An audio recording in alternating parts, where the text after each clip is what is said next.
The next topic is tournament. First up, introduction of tournament.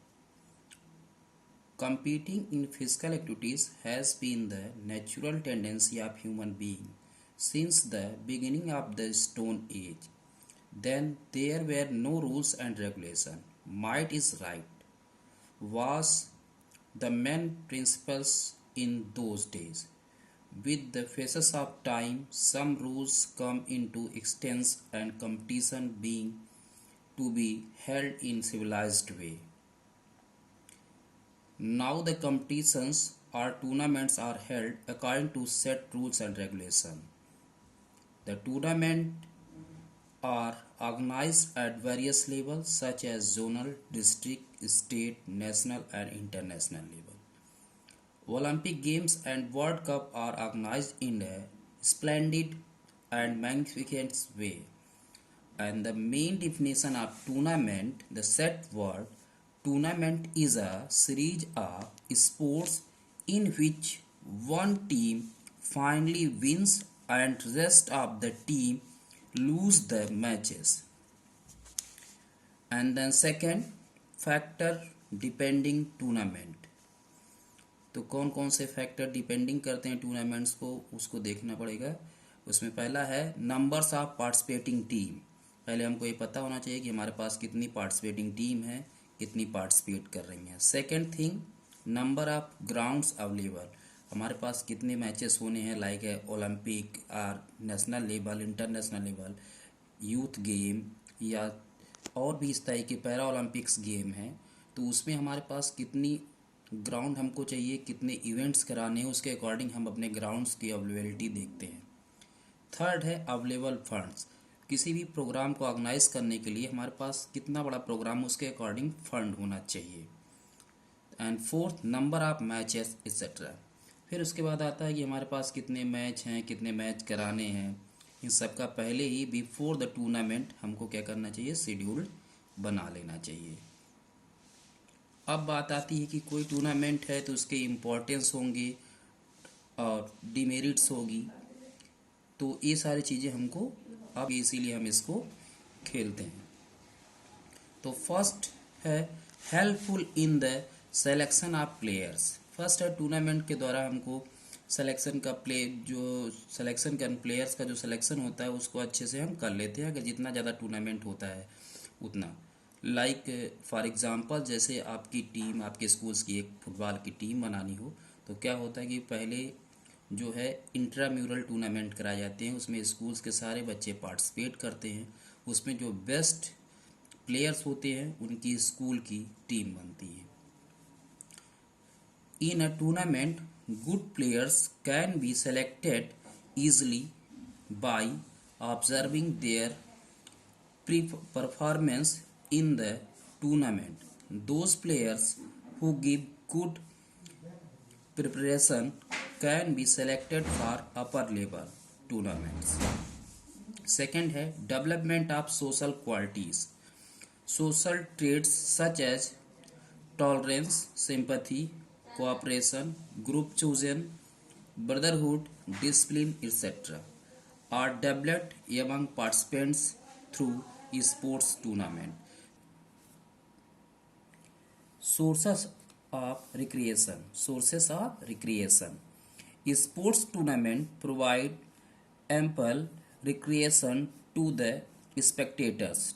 To maximize recreation, organizers do not hesitate to make a large expenditures. That is way a large number of people go to watch the Olympic Games and World Cup of various games and sports. Like sources of recreation, जो tournaments होता है, recreation में मनोरंजन का साधन होता है. बहुत सारे लोग एक साथ बैठ के उस मैच को देखते हैं और क्या करते हैं, आनंद लेते हैं. लाइक IPL टूर्नामेंट्स और national tournaments, athletics meets, Olympic games, etcetera etcetera. Fourth one, development of sports skills. By participating in tournaments, sportsmen develop various skills of sports. Sports person acquire efficiency in skills and finally they show marked improvement. It means development of sports skill. जो players होते हैं, जितना ज़्यादा आप match खेलते हो, आप देखते हो कि मैथ में आप जितनी ज़्यादा प्रैक्टिस करते हो उतनी ज़्यादा आपके पास नॉलेज होती है, आपको अच्छे से उस चीज़ को करते हो और फिर दूसरे पे आप अच्छे से अपने क्वेश्चन को सॉल्व कर पाते हो। इसी तरीके से जब हमारे प्लेयर्स बहुत ज़्यादा मैच खेलते हैं तो उसमें परिपक्वता आती है और इसके थ्रू क्या करते हैं, उनकी स्किल्स डेवलप होती है। टाइम टू टाइम उनकी स्किल्स में क्या होती है, इफिशियंसी होती है और वो इफेक्टिवली वो परफॉर्म करते हैं। Fifth, development of national and international integration. Sports tournaments are helpful in developing national integration as well as international unity and brotherhood. A tournament is one of the best means of enhancing integration peace. Development of national and international integration. Integration means एक दूसरे से मित्रता होना, मित्रता means जो होना, friendship, एक दूसरे से मैत्री भाव उत्पन्न होना, ये सारी चीज़ें। जब हम देखते हैं आईपीएल खेलते हैं तो आईपीएल में हमारे बहुत सारी कंट्रीज से क्या करते हैं, जो फॉरेनर प्लेयर्स होते हैं वो आते हैं और एक दूसरे से जो है मिलते हैं, उनमें इंटीग्रेशन होता है, उसमें जो है फ्रेंडशिप होती है, ब्रदरहुडनेस होता है, एक्सेट्रा एक्सेट्रा। बहुत सारी आप लोगों ने बहुत सारी स्टोरीज इस बीच में सुनी होगी। और इसके थ्रू क्या होता है, इंटरनेशनल पीस मीन्स शांति इसे बनाई जा सकती है। क्योंकि आपने देखा था कि जो ओलंपिक्स है उसका जो ओरिजिनेटेड है इसी पीस को लेके हुआ था। क्योंकि आपने देखा था कि बैरन पीरियड क्वर्तिन ने क्या किया था, युद्धों को रोकने के लिए उनको लगा कि गेम्स को ऑर्गेनाइज करना चाहिए जिसके थ्रू क्या हो कि इंटरनेशनल पीस को डेवलप किया जा सके। 6 है propaganda of sports. Tournament are helpful publishing the sports. When a tournament of a new sports is organized, the spectators come to know about that sports.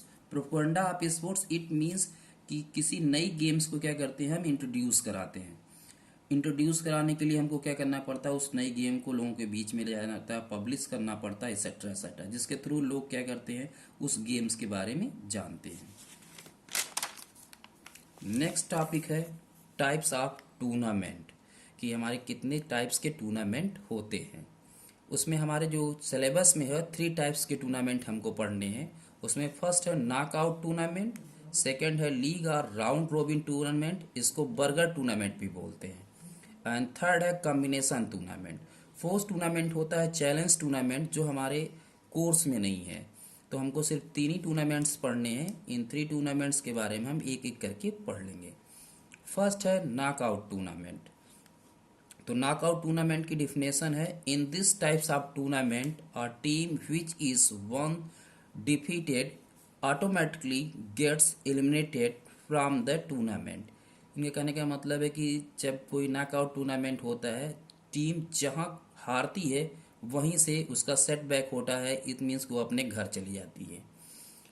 जो टीम विनिंग होती है वही अगले नेक्स्ट राउंड में पहुंचती है। ये होता है knockout tournament. For example, in 4 teams participating in the knockout tournament, the winning teams is declared in the following way. Suppose that 4 team किसी टूर्नामेंट में पार्टिसिपेट करती हैं, तो हम नॉकआउट फिक्चर कैसे बनाएंगे। फिक्चर अगले टॉपिक्स में अभी आएगा, जब हमारे ये 3 जो टाइप्स के टूर्नामेंट हैं इनकी डिफिनेशन इनको इंट्रोड्यूस आपसे करा दिया जाएगा। उसके बाद 1 बाय 1 आपको ये दिखाया जाएगा कि कैसे फिक्चर बनता है, वो हमारा नेक्स्ट टॉपिक है। इसमें हम क्या करते हैं, इसको देखने के लिए हमको 4 टीम लेनी पड़ती है। Team name is ABC and D। इसमें 2 राउंड मैच होंगे, first round, second round and third round. तो इस टूर्नामेंट में क्या होगा कि ए टीम जो है बी टीम से मैच खेलेगी, सी टीम डी टीम से मैच खेलेगी। ई और बी में जो मैच हुआ उससे बी विनर आया, सी और डी में जो मैच हुआ उससे डी विनर आया। अब हमारे पास 2 विनर्स बचे सेकेंड राउंड में। अब बी और डी का मैच होगा सेकेंड राउंड में और थर्ड जो है हमको डी विनर मिल जाएगा। तो ये जो फार्मूला है आप देखते हैं, ये नॉकआउट टूर्नामेंट है। यहाँ क्या हुआ, ये मैच हारा, ये लूज किया मैच, और ये यहाँ से ही अपने घर को चला गया, मीन सेटबैक हो गया इसके लिए। यहाँ सी डिफीटेड हुआ और सी यहाँ से सेटबैक हो गया। इसको, इस फिक्चर को बोलते हैं नॉकआउट फिक्चर्स। अब बात आती है कि जो टूर्नामेंट्स हैं उसकी मेरिट और डीमेरिट होती है, जिसको एडवांटेज और डिसएडवांटेज बोलते हैं। तो नॉकआउट टूर्नामेंट का पहले हम पढ़ेंगे एडवांटेज ऑफ नॉकआउट टूर्नामेंट। इसमें less expensive tournament. Less expensive क्यों?